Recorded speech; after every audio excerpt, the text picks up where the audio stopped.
Aries, Aries rising. How you doing, Aries? This is your reading for the Capricorn new moon that's happening on the 30th or the 31st of December 2024. Ishala diala diana, just before the new calendar year. Ishala diali, dishele moduela diale moduela. My name's Chloe. I work with card divination, astrology, and I channel multi-dimensional energies through my body. You just heard some vocal light language. You're seeing some physical light language. All of this is bringing in healing, attunement, and activation codes to the messages that want to come through in this reading. Now, this is a Capricorn new moon. We're not going to have one like this with this same frequency for another 18 years. I talk about this in the collective reading. That's always the first reading that goes out, where I break down the astrology in way more detail of how all the celestial bodies are talking to each other at the exact moment of the new moon. And this forms an energetic blueprint, a download that we're then working with collectively. Also pull collective tarot cards, channeled messages, all of that kind of thing. So if you want a deeper dive on this moon, then you might want to pause this video, go watch that, come back and then finish this off, because it acts as a baseline to what shows up in the all 12 signs series. All of these oracle cards I pull before doing any transit, and I will be doing the oracle reading after the all 12 signs series. So my lovely Aries, I read for the rising signs. So for those of you who don't have Aries in the first house, look to the house it does fall in. Look to the themes of that house, and you want to apply those themes along with all the other meaning you've got going on in the sign of Aries to the messages that come through. For example, I've got Aries in the 9th with my midheaven. So I'd apply the themes of the 9th and the meaning of the midheaven to what comes through in this reading. It will be as if that Aries energy, wherever it falls in your natal chart, has now energetically moved to the first house. So the astrology for the rising sign will still link in. You just got to add on your own natal chart meaning on top of it. As always, take what resonates, leave what doesn't. So I'm going to be pulling some tarot while I talk about the astrology. There's going to be two piles. One, what's the download that's coming in with the new moon, and then how to work with it. We'll also get the card at the bottom of the deck, as well as a card from two different oracle decks as well. So my lovely Aries, where is this happening for you? Well, it's up in your 10th house of life purpose and career, visibility and reputation, bosses, how the big outside world sees you. Now, career doesn't have to be life purpose, it can just facilitate it. You know, as this is happening in an angular house for you, Aries rising, and squaring your Aries energy in general for everybody else, you might want to go check out the collective reading, because it's a bit of a powerhouse of an energy for you. You know, this is a new, fresh energy coming in regards to your life purpose, in regards to your career, your visibility, how you're seen, how you're perceived, your reputation. So if you've got any wounds around all of those things or any blockages, this is a great time to set intentions to help heal them, help release them, as well as getting more inspiration, more fresh energy coming in to be able to keep walking your path, right? And really elevate. You could set an intention around this, because this is an energy that takes you up to the Capricorn full moon in Cancer season. Over the next 6 months, I want to elevate my visibility. I want to elevate the way that I'm walking my path, all of those things. Big, powerful new moon for you, my lovelies. And as I said, just before the beginning of the calendar year, so it's really doubling down on that power to commit to the longer term journey. Pallas Athena is an asteroid, and she is conjunct this moon. She represents longer term strategy, like the capacity to be really objective and zoom out of a situation rather than being hot-headed and rushing in and blowing things up when, you know, the next day you're kind of like, oh, why did I do that, right? Pallas Athena is really infusing into the moon, because the moon is at her darkest point, right? So she's receiving lots and lots of information, one from the vision and clarity of the sun, and two from Pallas Athena. That means then over the next 6 months, your intuitive body is going to be guiding you along your path for your long term, right? So keep an eye out for that. Also facilitating your needs being met and getting more nourishment from your life purpose, career, or giving more nourishment in the path that you're walking. That's going to serve your longer term legacy. Now, we want to look to where Saturn is, because Saturn rules Pisces. And Saturn is therefore Saturn rules Capricorn, and therefore Saturn is influencing this moon. And Saturn is in Pisces. Now, regulars, you know, I've been talking about this for a while. Saturn loves being in the 12th, right? Behind the scenes. This is the unconscious realms, the hidden spaces. And this is, you know, as I said, like it can be linked into the occult, right? Because the unseen realms. It's your unconscious spaces, right? So this is often a lot of trauma responses and limiting beliefs. Distorted love languages can all hang out here, right? And this is also why the 12th house is linked into anxiety, depression, loss, grief, and isolation. Underneath all of that good stuff is the magic of your soul, my lovelies. That Pisces energy is actually your power up, Diana, and it's the cosmic joke of the universe to put it underneath all of the conditioning. And that's why in so many practices around the world, doing the inner work is the way to connect back to source. So Saturn's there. As it says, it's Saturn's favourite place to be. It's strengthening your foundations in the unseen realms. It's helping you understand cause and effect at a higher level.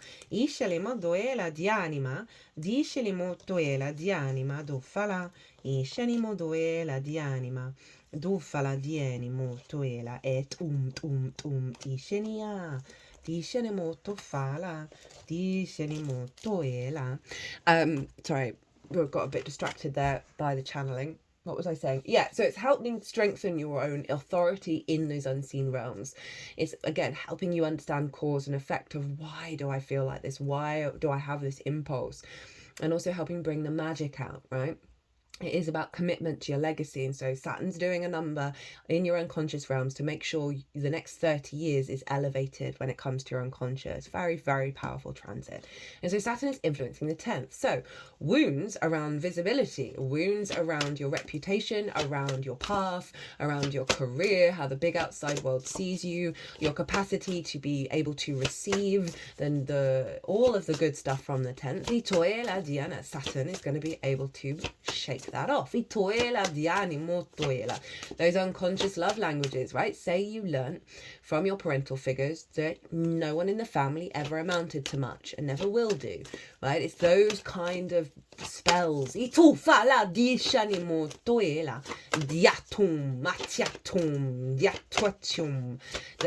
can lurk in the unconscious realms that stop us from truly walking our path, right? Say you had parental figures who were like, no, you can't ever do this, right? What I do is really weird. One side of my dad's side of the family isn't interested in it at all. I understand my grandmother because she's Christian. Right, I think she kind of is a bit worried about me, but also not. Like, she is aware of who I am beyond these weird things, but she never asks any questions. She's not curious. She's not open. She's not asked. She's genuinely also not asked me, "How are you with all this weird stuff going on?" Neither is my father, and he's agnostic. And he's just not in. It's just he can't connect to it, even though this has been a massive part of my life. It got activated 3.5 years ago, right? That there's such a disconnect with that family. And I realized, and I've been doing a lot of paternal healing, that's Mars over in Leo, helping us understand our motivation, drive, and our actions. That ideology, that kind of more collective understanding of what's acceptable has been influencing how I show up, has been influencing how I feel about this path that I'm on. And I've been doing a lot of healing work around that. So that might be something you want to look to, of what's embedded in that unconscious space that stopped you from bringing the magic out. And stopped you walking your path at your truest frequency. Saturn over in the 12th is also bringing that magic into your life purpose, into your career. No, that's too many. It was the ancestors and the lost compass, and also Garden of Venus, which is about doing deep healing, leaving anybody out, taking everybody out and going in there yourself, recalibrating your compass, support from the ancestors, but also the wounds from the ancestors, right? That 10th house we can hold a lot of baggage from what's happened in past lives and from our ancestors of life purpose and career not working out, and we can hold on to that energy.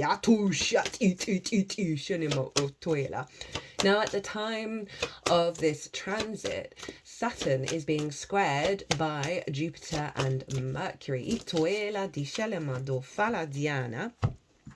Now, Jupiter is in your third house, in the sign of Gemini, of your day-to-day. The meaning that you find in the day-to-day, the wisdom that you find with that Jupiter energy. It's how you communicate, right? It's how you learn new things. It's your day-to-day, it's your local community.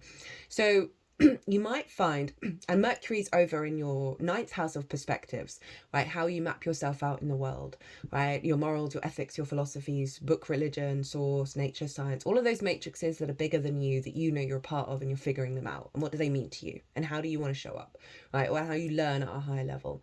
So they're ruling the whole chart, by the way.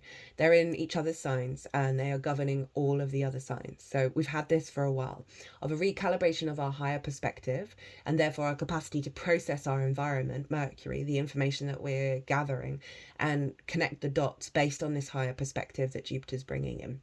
So this is all influencing what's going on with Saturn, and they're forming a T-square, and the release point of the T-square is Saturn. So there's a real sense of what's blocked the truth of my voice, what perspective has blocked my embodiment of my own magic. So that can be one thing that's being cleared out, that's then stopped you, like you're having a limiting perspective that's then affected your day-to-day, that's then affected how you understand your life path. The flip side to that is a lot of wisdom coming in your day-to-day when you're doing like really mundane things, right? You're going to get a lot of downloads from Jupiter. It might be someone in the shop queue who says something that's like a jigsaw piece that then boom, your perspective is shifted back into an alignment of self. The inner communication you're having with yourself, because Jupiter's retrograde, the inner wisdom you're discovering as you move about the world on the day-to-day. Mercury, lots of ideas, inspiration. They're doing very inspirational stuff at the moment, of how we perceive. What is my perspective, right? Where have I been blocked to finding meaning in the day-to-day? What perspective is that that's allowing me to step up to my own incarnation? Also, lots of elevation of your perspectives, right? There's allowing more freedom for the 10th. So say you've got a perceived limiting belief around your capacity to roam through the world, your capacity to share your perspectives, to implement them, and for them to be received by the outside world, right? This transit is really helping elevate that capacity. Right, okay, I'm going to leave it there with the astrology. There's loads more, by the way. There's some really cool stuff going on with Venus and Uranus.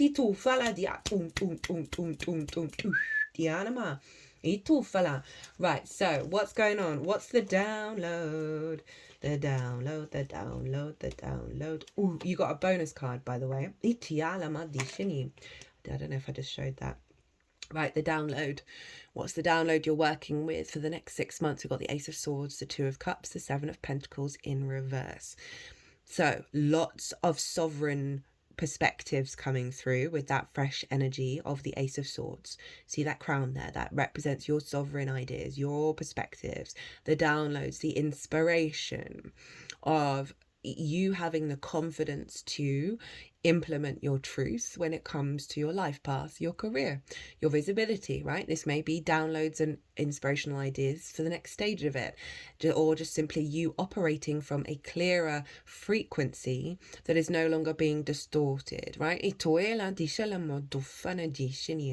This could be new opportunities coming in of like the next part of the stage of your life purpose, your career, right? Being seen as holding a lot of bright ideas and a lot of inspiration and wisdom by the outside world. We then have the Two of Cups, and this is all about union. This is about respect, honor, and dignity, and being open to give and receive, reciprocity. I love that this is coming in, right? This is doing some deep healing in your unconscious realms, right? Being because it's water, Pisces, being in union with your higher self, which is you. We just got to go through the conditioning, and allowing and activating a higher level of being able to receive and being able to give, right? You being able to give more to your life path, you be receiving more from your career, your life path. Life path can be a relationship as well. So for some of you, this may be because of the work that's happening here, is allowing healthier relationship dynamics to come in. Falling in love with life, right? Being open to receive the love and the intuition and the magic of your perspectives and how you apply that in the day-to-day, right? But there's a respect, honor, and dignity here. They are eye to eye, they are equal in their nature. So this could be soothing any wounds around authority, which may have meant you either kick off at authority or hide away from it when it's calling you to reclaim your own authority. But it feels like a really lovely, balanced, reciprocal energy that's coming in regards to how you step into this new frequency and this new cycle around your life path. Seven of Pentacles. Now, the Seven of Pentacles in the upright is about planting those seeds and tending to it daily, right? But there's also a frustrating energy with that Seven of Pentacles of not seeing the results, not seeing the harvest come in, of the continual just laying down those foundations without getting any of the feedback from it, right? And so this is showing up in reverse, that through this sense of activating of reciprocity, you're moving away from the frustration around it, from the frustration around things manifesting. And it doesn't mean that there aren't new seeds to plant and there isn't work to be done, but the frustration energy around that is falling away. I also see this as you going into your next stage of manifestation around your life path and your career. However that shows up for you. But it's like you've broken a barrier and a boundary around what you're capable of doing. Your bonus card, High Venus. So this is the Empress. This is fertility. This is creativity. This is abundance. This is feeling good in the 3D world. And as I said, Venus is doing some cool stuff with Uranus. She's in your hopes and dreams right now, Aries. So I really love this with all this energy of you finding a deeper calibration and truth within yourself that's getting you beyond the limiting beliefs and opening up this sense of reciprocity that's taking you out of the worry of how things are going to turn out, and this kind of this boundary of manifestation that you're breaking free of into the Empress, which is like hardcore high-end manifestation in the 3D. She also does link into romantic relationships or just relationships in general. So a healthier relationship with your life path, a healthier relationship with how the outside world sees you, more fertile energy there, as well as life path, as I said, can be that co-creation romantic relationship. So for some of you, if it's resonating, you're bringing in a cycle of getting you in alignment with that or elevating a relationship that you're in. How to work with this energy, right? This is going to help you amplify what the download is. We got that 9 of Wands, the 10 of Wands, the 4 of Swords, and the Queen of Cups. This is such a powerful, beautiful energy here right now. 9 of Wands. I mean, this is so relevant for 10th house energy. 9 of Wands is like also like super on the defensive, burnt out, exhausted, feeling like you've got no support, no reciprocity. In fact, people are just coming for you rather than enjoying what you're delivering. That the past has been a lonely one, right? You can't even rest, you can't even enjoy where you're at because there's that fear, probably for good reason. This may have been that, you know, some wounds in the force of the parental figures, or maybe there was some combative energy that you then see reciprocity as combative. And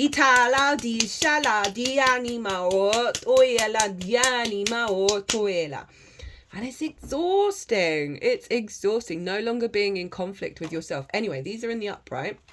So the universe is asking you to focus on this energy of where is this showing up for you, right? And it's been pretty consistent, and it's Saturn governing everything, because Saturn wants us to understand cause and effect, right? And it's been pretty consistent in the readings so far. We then got the 10 of Wands. This is like the weight of life on your shoulders, the burden of it all, right? Not being able to enjoy that it's a beautiful day. This sense of the career, the life path is never ending and there's no fun involved. It's just work, burden, resistance, conflict. Now, what follows this is the Four of Swords. Right, this is also a very ancestral card of taking that wound on. Now, this Four of Swords, this is what they want you to do. They want you to be in a state of contemplation. But firstly, with that state of contemplation, they want you to know that you're being held by something bigger than yourself. You have the space and the time to work through these three swords. They're no longer in your heart, right? And look, this figure is doing so in order to find the truth. So they're calling you to reflect, where do I feel this? And really get to the root of it. It's not about being stuck there. It's not about repeating it and always expecting it. It's about, okay, how can I shift this? How can I shift this energy? Even if it's showing up really smallly in your life. Because of this Four of Swords, which is about meditation, prayer, contemplation. You know, you can do that simple act of releasing, of being in awareness of this and sending out a prayer to source of, I give this over to you. Itala, di shanimo toela, di anima, ot.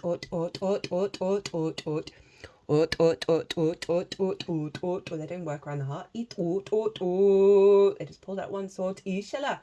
Di shanimo do chanima otoela. Do shanima diato. Di shana. Second one. Italama. Third. Ialama do. Ot.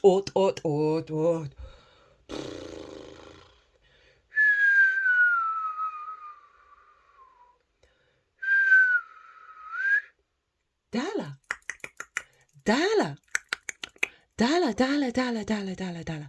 Whooshanama. They've now got it over the stained glass window. Itoela dishanimo doela dianima. They now put it over my mouth. Itoela diana. It's like a funnel of energy. Now at the third eye. At the throat. And to the heart. Itianama. Right, so they first went on the mouth. So that's about speaking acts of love, right? Acts of kindness, acts of compassion, of knowing that you are loved and knowing that you are held and that you have support.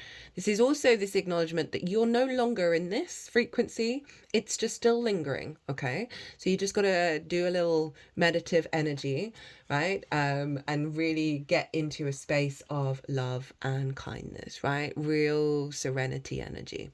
Real nourishing, beautiful, calming balm of the Queen of Cups. She can see really far into the future and she's not worried. She's not fearful. In fact, she's so serene in the present moment. She's turning into the ocean, right? So this is a deep, compassionate, loving, caring, tender energy that they want you to give yourself, right? Of let go of the fear, let go of the weight of the burden, let the Queen of Cups soothe you. Have trust in the unfolding, right? That you are breaking out of that 9 of Wands, that 10 of Wands. It does require some introspection and it does require some love of self.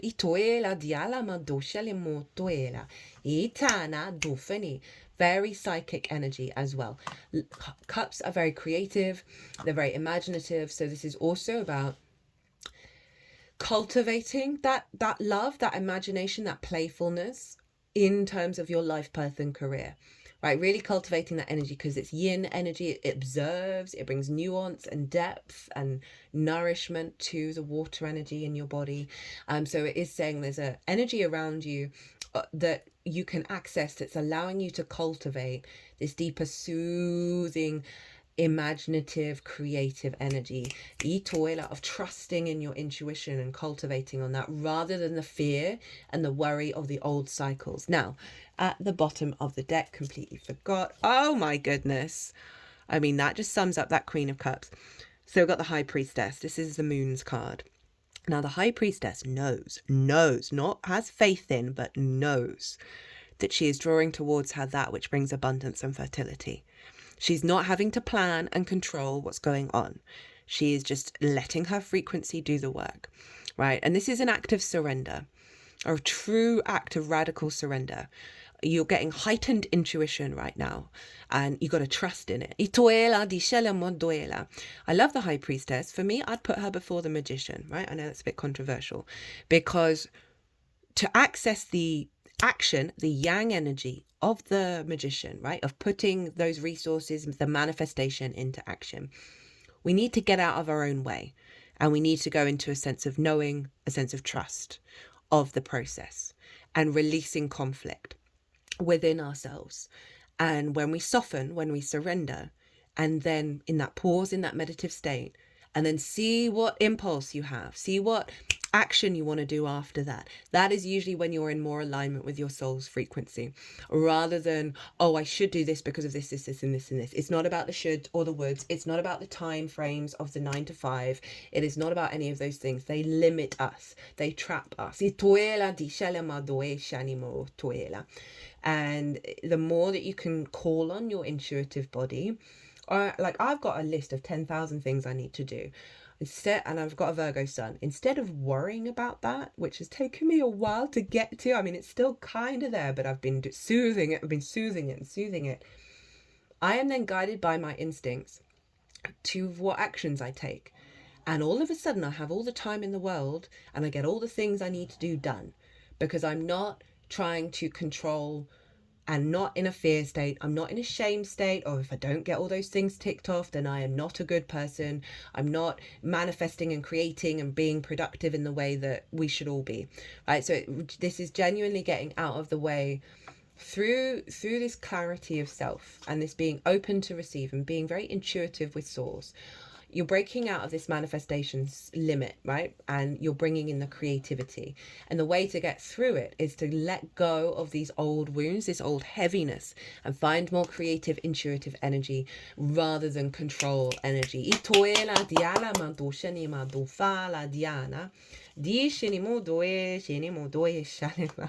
Okay, so we have, first up from the Shaman's Dream Oracle, we have Dust Devil. Like this card, it's pretty cool. And this feels like it's kicking up that 9 of Wands, that 10 of Wands, all that fire, and kind of breaking it all down. Embrace the chaos, trust in the process, moving out of stagnation. And that chaos is you letting go of that 9 and the 10 of Wands, right? Because it can often feel very, very familiar. And then we get very discombobulated when there's big change happening. The presence of the Dust Devil causes a ruckus. Some people are afraid of his chaotic nature, believing that he comes to intentionally stir things up. The truth is, you can't expect this dream ally to behave, to bring niceness, to be clean. His power is in the mess he creates as he calls for you to engage in the full cyclone of life. He represents 2 aspects of you now, the winds in your outer life appearing to throw you off course, where you assume the world is coming at or happening to you, lol, very 9 of Wands, and the winds that churn inside you, with the Dust Devil arising from your dreamscape to help you escape your invisible chains shackling you to a barren desert. Stop asking for things to be perfect. Awkward, messy, conflict, exuberant, and wild is how you shift. Trust this process. The Dust Devil knows what you need and when you need it. Once things settle, you'll see the gleaming jewels awaiting your discovery, the wisdom awaiting integration. Right, with that Pisces being in your 12th, right, it can feel very, very personal to you, the 12th house, but also not integrated at all with the rest of the chart. So Saturn is helping you integrate this intuition, this knowing that you have within you, that you may feel is very contrary to your Aries energy, but know that that High Priestess, that Piscean energy, is governing that Aries energy of that instincts that are being empowered by your acceptance and openness to the flow, to the emotional body, to your intuition, to your creativity, your imagination. And it will elevate your Aries energy beyond belief. This is from Rainbow Brainskull. It's okay. You're not supposed to be doing anything right now. Very High Priestess. Doing isn't always the solution. In fact, you may even be doing too much. That's that 10 of Wands. Sometimes the most productive thing you can do is nothing at all. Thank you for confirming this message, this big intuitive message of getting out of the productivity mindset. Because it is just keeping you caged. Sit in stillness. Allow yourself to soften. And then see what comes through. Right, my lovely Aries. I'm going to leave it there. Right, I'm going to... oh, God, this was a great reading. I feel very energized at the end of this. I hope you do too. I hope it resonated. If it did, hit that like button. Leave me a comment. I'd love to hear from you. What your New Year's resolutions. Don't forget, if you want to, enter the competition, or there's 50% off of the Mars retrograde that is happening in your 5th house of your creation energy, and then your home, your roots and your foundation. So email me directly on that. Other than that, my lovely Aries, be good to yourselves. Be good to those around you. Safe travels and be well until we meet again.